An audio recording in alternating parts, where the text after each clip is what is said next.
Heading back to Rotten Tomatoes now to check out the audience reviews, which, by the way, is a landslide victory for our side. Winning. But in the interest of good sportsmanship, let's take a look at what some of the losers had to say about Velma. Real quick, if you haven't already, please like and subscribe. Do it. I watched the first episode and immediately decided to hate it.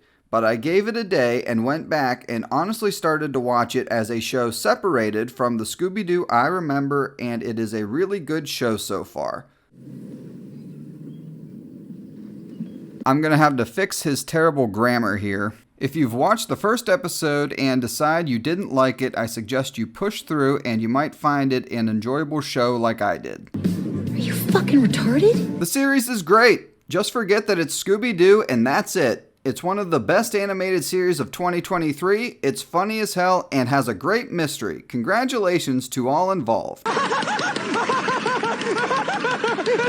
Okay, for this one, I only want to focus on one sentence here in the middle. I personally enjoy the adult humor and even some of the changes to characters made. Okay, let's look at Fred, for example. For some reason, this show absolutely hates him. I want to be as manly as him, but since Brenda died, I can't stop crying like a total puss. Look, I get it. Back in the original Scooby-Doo, Fred was the leader, and every time the gang split up, he always took the two girls, Daphne and Velma, to go investigate upstairs in the luxurious bedroom suite. We'll split up. I'll take the girls this way. And he sent Shaggy and the dog down to the basement where they had heard screaming earlier. Every time we split up, it's like I'm stuck with you. I get it, Mindy, I really do, but do you have to go this route to rip on Fred? Gone through puberty yet. The murders. Obviously, it's the murders. It's not small, it's scared. By the way, those are grown adults photographing an underage naked child, and we're going to get more into that subject here in a little bit. Why don't you have a seat right over there, please? Honestly, don't see why the show is getting so much hate. Listen, go on YouTube, type Velma HBO in the search engine, and click on any of the hundreds of videos that come up, and your question will be answered. You fucking stupid bitch! It looks like most of the one-star reviews are from bot accounts or trolls who likely haven't watched the show. Really don't see why people are so up in arms about some of the fictional cartoon characters being different races than they were in the original. Yes, there are some, quote, woke humor and progressive tropes, but if you have a good sense of humor and aren't easily offended by anything that doesn't align with your personal worldview, then give the show a chance. Okay, so what you're saying is that if you are a, what's the word I'm looking for? Pussy? Yes, if you're a pussy, you might enjoy the show. Okay, got it. Don't let all the biased, negative reviews scare you off. They're still in denial. It turned the whole narrative of previous redundancy of the gang on its head. It's refreshing to see a culturally diverse perspective. Of course, controversy is expected because it's not following the norm of white people being in the center.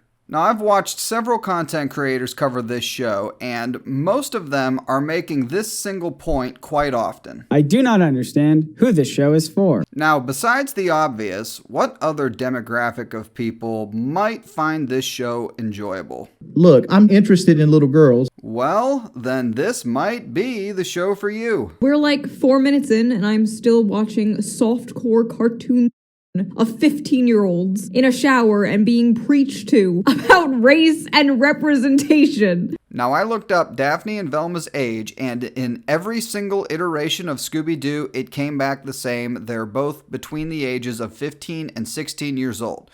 So giving this show the benefit of the doubt, we'll call them both 16. But like even 16 at 45, I'd let that slide because a 16-year-old can make her own damn decisions. Congratulations, Mindy. This is your audience.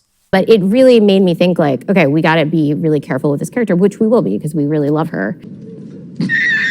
So the softcore porn locker room scene eventually leads to a catfight between Daphne and another girl. We can settle this like reasonable and sexy teenagers. Now, if you disagree with me, that's fine, but based on this scene and several others in this show, the evidence is there that Mindy might have made this show for people like this.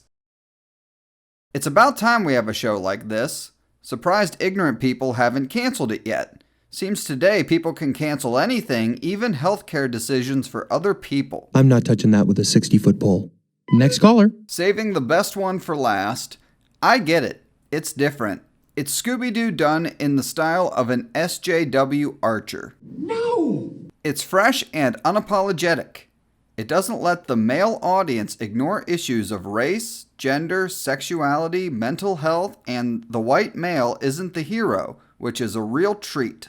Oh. It's smart. No. It's got enough self-awareness to be meta, even though the moments don't continually force that fourth wall break in the same way Rick and Morty does. It's smart. The character growth is there and well-paced. No. And I anticipate, as the show goes on, the writing will lead to very clever stories. Are you stupid or something? As a solid fan of Scooby-Doo the TV show, the movies, animated and live action, this is a great shake-up to classic characters with a very social liberal hot take. Does it have a force agenda? Yes, and I am here for it. Holy shit. This show sucks. Thanks for watching. Make sure you check out some of the other content live on the channel, and if you enjoyed this video, please like and subscribe.